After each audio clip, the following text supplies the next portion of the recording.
Hello friends, आज topic discuss करते हैं क्लास 10 से। चैप्टर है हमारा सिमिलर ट्रायंगल। एक शानदार क्वेश्चन है, आपकी स्क्रीन पर आ रहा होगा। मैं अपने बुक से पढ़ता हूं क्वेश्चन। एक बहुत ही क्लासिक और बेहतरीन क्वेश्चन है, कह सकते हैं कि टफ क्वेश्चन है। कह रहा है कि इन फिगर मैंने आपको बना दिया है। कह रहा था line segment X Y, okay, ये जो लाइन सेगमेंट दिया है X Y is parallel to side AC. ये इस तरह से दिया हुआ है कि ये जो एक्स वाई है वो एसी के पैरेलल है। कह रहा है कि it divides the triangle into two parts of equal area. Okay, ये जो लाइन एक्स वाई है ये इस ट्रायंगल को दो बराबर हिस्सों में बांट देती है जिसका एरिया बराबर है। ठीक है, पहले गिवन देखो, मैं प्रॉपर्ली लिख रहा हूं कि in triangle A B C ये जो एक्स वाई है ये पैरेलल है एसी के। पहले तो गिवन है, और दूसरा क्या कह रहा है कि ये जो लाइन एक्स वाई है वो इस ट्रायंगल को दो बराबर हिस्सों में बांट रही है और दोनों का एरिया बराबर है। तो ये वाला हिस्सा देखना क्या है, ये जो ट्रायंगल है बी एक्स वाई और बराबर एरिया किसका, ये देखना। ये क्या है, ये तो क्वाड्रिलेटरल है आपका। Area of the quadrilateral A C Y X. फिर समझिए ध्यान से कि ये लाइन एक्स वाई इस ट्रायंगल एबीसी को दो बराबर हिस्सों में बांट रही है जिसका एरिया बराबर है। मतलब मैं आपसे कहूं कि ये ट्रायंगल का और ये क्वाड्रिलेटरल का एरिया बराबर। इसको यूज करते हुए हमें क्या फाइंड करना है, हमें फाइंड करना है टू फाइंड क्या, रेशियो ऑफ, किसका, रेशियो ऑफ, मतलब रेशियो निकालना है ax बाय ab का, ax बाय ab का। तो इस तरह का कोई लॉजिक है जिसमें एरिया से जुड़ी कहानी मुझे यूज करनी है। लेकिन दिक्कत है ये एरिया ऑफ द क्वाड्रिलेटरल तो कोई लॉजिक ही नहीं है हमारे पास। तो यही क्वेश्चन का सारा ट्रिक छुपा हुआ है कि ये जो क्वाड्रिलेटरल का एरिया है जिसके बारे में हमें कुछ नहीं पता, उसको कैसे यूज करना है, उससे कैसे आंसर निकालना है, बस उसी से मेरा फाइनल जवाब आएगा। ठीक है, पहले ध्यान से देखिएगा, लिखते हैं प्रूफ। ठीक है, पहले ध्यान से देखिएगा, यहां दिया हुआ है गिवन में ये जो area of B X Y है, ध्यान से देखिएगा, बी एक्स वाई इस ट्रायंगल का एरिया किसके बराबर है, quadrilateral area of the quadrilateral क्या, A C Y X, A C Y X. लेकिन इस quadrilateral A C Y X से तो कोई हमें लेना देना ही नहीं है। अब देखिए इसका ट्रिक क्या है, क्या इस quadrilateral A C Y X का एरिया इस तरह से लिखा जा सकता है, ध्यान से देखिएगा।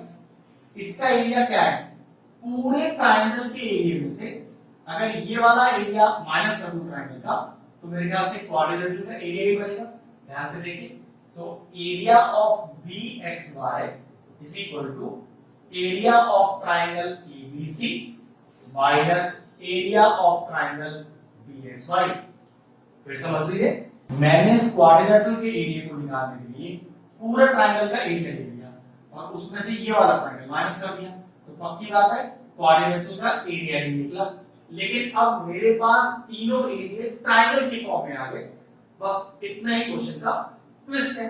अब bxy एक तरफ कर दो, देखो जरा ध्यान से, वो नेगेटिव है तो इधर आके पॉजिटिव हो गया, is equal to area of ABC. फिर ये होगा twice area of bxy is equal to area of ABC. अब बड़े ट्रायंगल के एरिया के नीचे मैं छोटे ट्रायंगल के एरिया रखता हूं, या छोटे के नीचे बड़े कर दीजिए, उससे कोई फर्क नहीं पड़ता। तो मैंने क्या किया, 2 is equal to area of triangle ABC upon area of triangle BXY. एक रिलेशन है ले आया, इस 2 के नीचे 1 लिख लीजिए और इसको इक्वेशन 1 मान लीजिए। मेन कांसेप्ट इस क्वाड्रिलेटरल के एरिया में छुपा हुआ है जिसका एरिया पूरे ट्रायंगल में से ये छोटा वाला ट्रायंगल माइनस करके आ जाएगा। अब चेक करो, दो ट्रायंगल का एरिया का रेशियो, क्या इससे जुड़ी कोई थ्योरम है हमारे पास? बिल्कुल थ्योरम तो है। The ratio of the areas of two similar triangle is equal to the ratio of their square of their corresponding sides. कि दो ट्रायंगल के एरिया का रेशियो, और वो दोनों ट्रायंगल कैसे होने चाहिए, सिमिलर ट्रायंगल होने चाहिए, वो बराबर है उसकी किसी भी दो कॉरस्पॉन्डिंग साइड के स्क्वायर के रेशियो के बराबर। ठीक है, तो बस उसी तरह से मुझे पहले इन दोनों ट्रायंगलों को सिमिलर प्रूव करना है। मतलब कौन कौन सी की बात चल रही है? बड़ा ट्रायंगल एबीसी, छोटा ट्रायंगल बीएक्सवाई। तो ध्यान से देखो, सिमिलरिटी करने के लिए angle 1 is equal to angle 2 लिख दूंगा, क्योंकि पैरेलल लाइन गिवन है तो कॉरेस्पॉन्डिंग एंगल हो गया। और चेक करो क्या ये एंगल 3 दोनों ही ट्रायंगल में मौजूद है, बड़े ट्रायंगल में भी छोटे ट्रायंगल में भी। बस बात बन गई। तो चलिए पहले सिमिलर करते हैं। इन ट्रायंगल नाम लिखिए, बड़ा ट्रायंगल एबीसी और छोटा ट्रायंगल बीएक्सवाई। और नाम यहां पर भी है, यहां से भी देख सकते हो, बड़ा ट्रायंगल एबीसी और छोटा ट्रायंगल बीएक्सवाई। और ध्यान रखिएगा, सिमिलैरिटी करते समय ट्रायंगल के नाम का ऑर्डर कोई मैटर नहीं करता है। ये बात हम कॉन्ग्रुएंसी करते समय यूज करते हैं। तो यहाँ नाम आप ट्रायंगल का कुछ भी आगे पीछे करके लिख सकते हैं। तो पता चला angle 1 is equal to angle 2। और रीजन क्या कर लिखेंगे? Corresponding angle. क्यों? आपको एक्स वाई और एसी पैरेलल गिवन था क्वेश्चन में, तो corresponding angle. Next angle 3 is equal to angle 3। दोनों में ही कॉमन है, बड़े ट्रायंगल में भी छोटे ट्रायंगल में भी।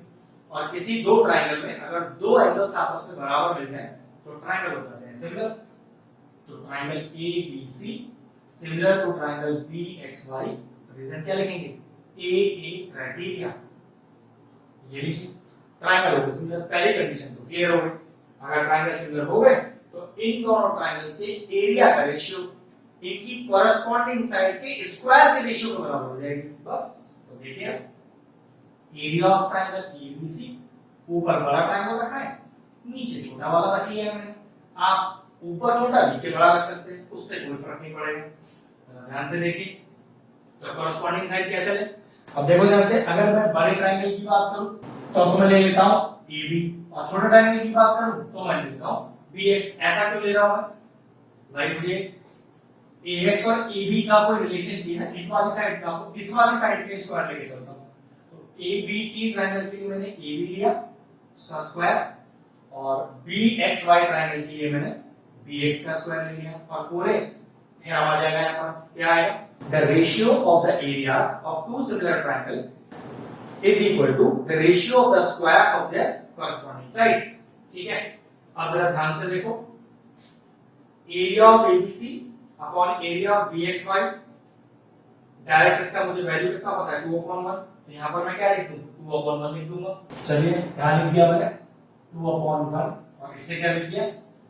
AB बाय BX का होल स्क्वायर। अब यहां से अगर मैं होल स्क्वायर हटाऊंगा तो उधर क्या लग जाएगा? रूट लग जाएगा। तो मैंने लिखा AB upon BX is equal to √2/1। अब देखो मेरे पास AB बाय BX का रेशियो √2/1 आ गया। पहली बात तो मुझे AX बाय AB चाहिए, AB डिनोमिनेटर में चाहिए, तो उसकी टेंशन मत लो, AB डिनोमिनेटर में तो कभी भी आ जाएगा। वो कैसे? देखो, अगर आप AB डिनोमिनेटर में चाहते हो रेसिप्रोकल में बोथ साइड्स कर दो।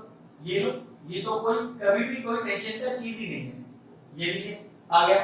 लेकिन अभी भी प्रॉब्लम है, AB डिनोमिनेटर में, लेकिन न्यूमरेटर में चेक करो आपको क्या चाहिए। न्यूमरेटर में तो आपको AX चाहिए, जबकि आपके पास तो BX है। ट्विस्ट है यहां पर। अब देखो मैंने क्या किया, दोनों फ्रैक्शंस को 1 में से माइनस किया। अब कभी कभार कुछ चीजें ऐसी भी होंगी जो आपको ध्यान रखनी पड़ेगी, क्योंकि ये एक सिमिलर ट्रायंगल का एक टफ क्वेश्चन है, तो बहुत सारी चीजें नई सीखने को मिलेगी।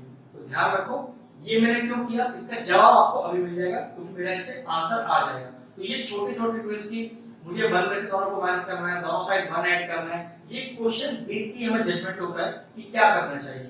अब जरा एलसीएम लो, एलसीएम आ गया AB, तो AB माइनस का BX, यहां आगे देखिए √2 माइनस 1।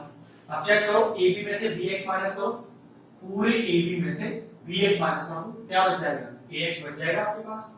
तो AX अपॉन AB, ये कितना आ गया? √2 माइनस 1 अपॉन √2, क्योंकि हमसे रेशियो मांग रहा है, तो रेशियो कैसे लिखेंगे? AX इज टू AB, तो √2 माइनस 1 इज टू √2। ये लीजिए, रेशियो फॉर्म में आंसर आ गया, क्वेश्चन फिनिश हो गया। शानदार क्वेश्चन था, छोटे छोटे ट्विस्ट ध्यान रखने चाहिए थे आपको, और इस तरह से क्वेश्चन इजीली सॉल्व हो जाएगा। फिनिश करते हैं।